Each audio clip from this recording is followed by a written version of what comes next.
大家好，我是董香明。饭店里的白灼虾为什么那么好吃？其实做法跟家里面有很大区别。今天就给大家详细讲解一下，不加一滴水，照样做出好吃的白灼虾。活虾买回来先清洗2遍，接着剪掉虾头和虾脚，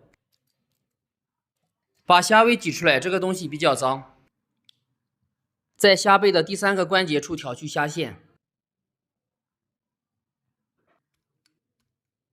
处理完以后，多换水清洗一遍，清洗干净。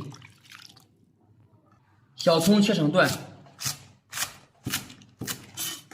姜切片，洋葱切丝。切好以后，依次的铺到锅底，把虾摆到上面，切记不要加水。沿锅边加入适量的黄酒。黄酒比料酒的去腥效果更好。盖上锅盖，小火焖5分钟。用水煮的虾腥味比较大，容易发柴。像这样做出来，虾不会有腥味，而且更鲜嫩。到时间后关火，剥掉虾壳尝一下，鲜味十足，而且还有一点鲜甜的感觉。